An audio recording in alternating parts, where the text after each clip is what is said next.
এদিকে আয় করতো, এদিকে আয় করতো, ক্যানাডা হলো এদিকে আয় করতো।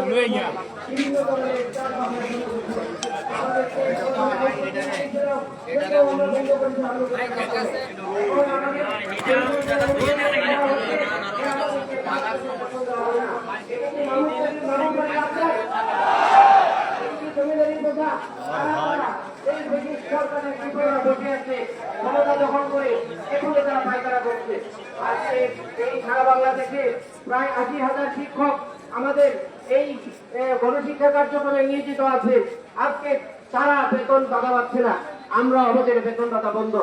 আজকে এই মসজিদভিত্তিক শিশু গণশিক্ষা কার্যক্রম নৈতিক শিক্ষার অনুভব নিদর্শন। এই শিক্ষার মাধ্যমে একদিকে যেমন শিক্ষার হার বৃদ্ধি পাচ্ছে, ঠিক অন্যদিকে নৈতিকতা বৃদ্ধি পাচ্ছে।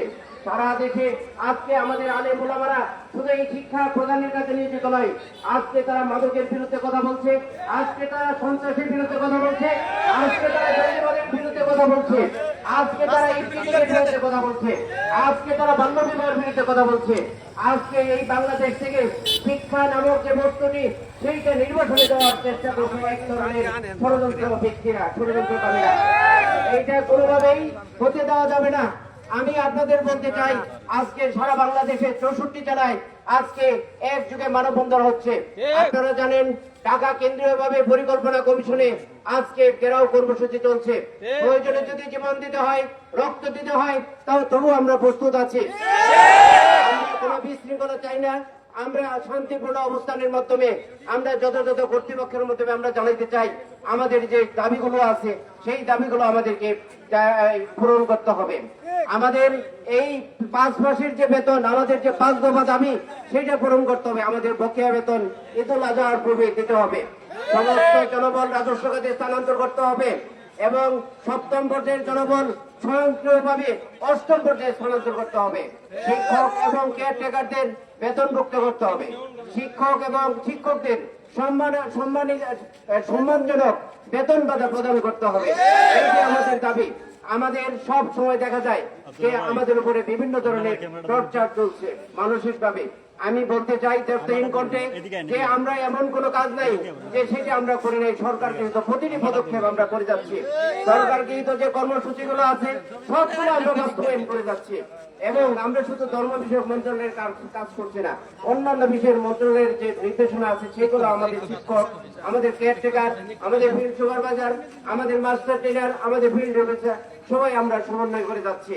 সম্মানিত সুধীবৃন্দ, আজকে বলতে চাই এইখানে মাননীয় জেলা প্রশাসক ওনার বরাবর আমরা আজকে স্মারকলিপি দিতে আসছি। উনি আমাদের স্মারকলিপি গ্রহণ করবেন এবং আমরা প্রধান উপদেষ্টার কাছে ওটি পৌঁছে দেবেন। কারণ ঈদের আগে আমরা কোনো ঝামেলা চাই না। আজকে যদি ঈদের আগে যদি এই দাবি পূরণ না হয় তাহলে সারা বাংলাদেশের রেলপথ, সড়ক পথ, বিমান পথ সব সবার সুস্বাস্থ্য এবং মঙ্গল কামনা করে আমি আমার কথা এখানে শেষ করছি। এই পর্যায়ে বক্তব্য রাখবেন আমার প্রিয় সহযোদ্ধা, আমার প্রিয় সহকর্মী জনাব জাহাঙ্গীর আলম।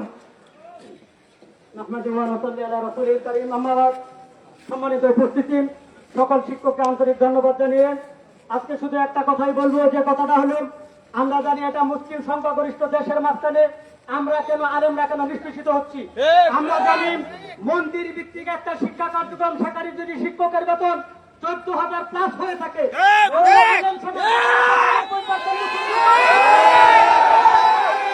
শিক্ষকদের বেতন কেন 5,000 টাকা হবে?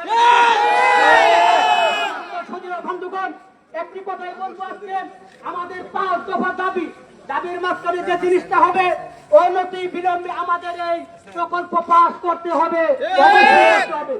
শিক্ষকদের বেতন বকেয়া সহ আমাদের সমস্ত ন্যায্য দাবি আমাদের পূরণ করতে হবে।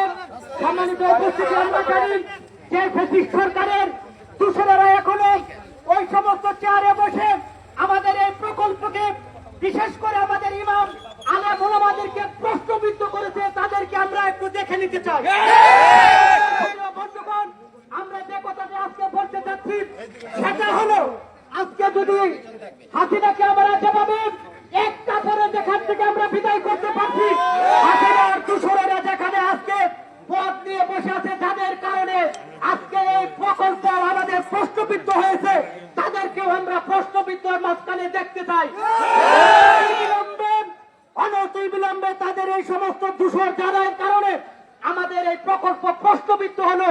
আমাদের এই শিক্ষক শিক্ষিকাগণ 5 মাসের বেতন সহ, ইসলামী ফাউন্ডেশনের অন্যান্য কর্মকর্তা কর্মচারীগণ 6 মাসের বেতন সহ আমরা সকল ন্যায্য অধিকার থেকে বঞ্চিত হয়েছি।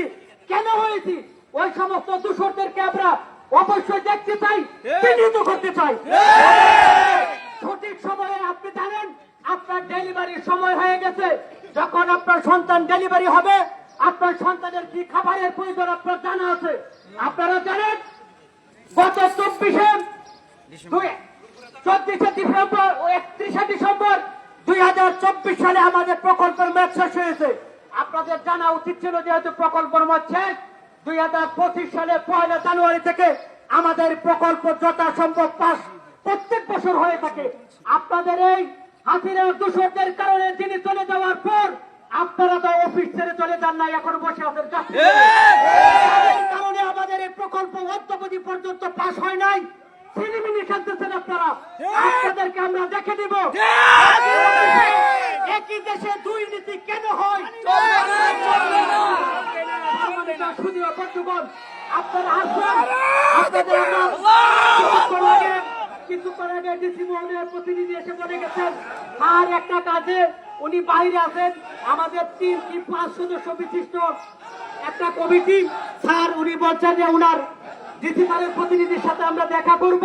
আমরা শান্তি শৃঙ্খলার সাথে উনার সাথে স্মারকলিপি পেশ করে আজকের মতন করে আমাদের সুষ্ঠু এই আমাদের কর্মসূচি শেষ করবো। এরপরে যদি শিক্ষকদের উদ্দেশ্যে একটা কথা আপনাদেরকে বলতে চাই, যদি আজকে আমরা হাস্য উজ্জ্বল মুখে হাসি নিয়ে আপনাদের সাথে কথা বলতেছি, যদি রাজপথে নামতে হয় কাপড়ের কাপড়, এমনকি সকল শিক্ষক নিয়ে ঢাকা অভিমুখে আমরা সচিবালয়, এমনকি মাননীয় প্রধান উপদেষ্টার বাসভবন আমরা ঘেরাও করতে বাধ্য হব। ওই সমস্ত জিনিস আমাদেরকে করাইতে বাধ্য করেন না, দয়া করে আপনাদেরকে বলছি, আপনারা ঘুঘু দেখেন কিন্তু ফাঁদ দেখেন না। আলেম উলামাদের আপনাদের নৈতিকতা দেখেছেন, সরলতা দেখেছেন, কঠোরতা কখনো দেখেন না। সম্মানিত সুধীয় বন্ধুগণ, আজকে যদি ঢাকা চলার কর্মসূচি আমাদের গ্রহণ করতেই হয়, শিক্ষকদেরকে সকলকে আহ্বান জানাইব, সকল উপজেলার সুপারভাইজার, মডেল কেয়ারটেকার যারা আপনারা দায়িত্বপ্রাপ্ত আছেন, আপনাদের সকল শিক্ষক শিক্ষিকা অবশ্যই যেন প্রত্যেকে নিজ নিজ আসন থেকে, নিজ নিজ এলাকা থেকে, নিজ নিজ উপজেলা থেকে সকলেই সর্বাত্মক ভাবে অংশগ্রহণ করে, সেটা আমাদের লক্ষ্য রাখতে হবে। শিক্ষক আর যদি এই পর্যায়ে আমাদের এখানেও যদি কোনো দূষণ ছেড়ে থাকে, থাকতেই পারে মুনাফিকের কোন আলামত চিহ্ন আমরা দেখতে পাই না সহজে। যদি থাকে আপনারা সোচ্চার হয়ে যান, ভালো হয়ে যান। আর যদি আপনাদের কারণে আমাদের এই সাধারণ জিনিস যদি আপনার তিক্ততা হয়, তাহলে আজকে আপনাদেরকেও আমরা ছাড় দিব না। বন্ধুগণ, আমি আমার কথা শেষ করব। শেষ করার আগে শিক্ষকদের উদ্দেশ্যে বলতে চাই, আপনারা কষ্ট করে এসেছেন, যদি কোনো সময় ডাক আসে ঢাকা চলে যেতে হয়, আমরা প্রয়োজনে ঈদ উল ফিতর, যেহেতু তারা আমাদেরকে সরলতার সুযোগ দিয়ে ঈদ উল ফিতরে কিছু দেন নাই, ঈদ উল আজহায় প্রয়োজনে আমরা মাঠে ঈদের জামাত পড়ব।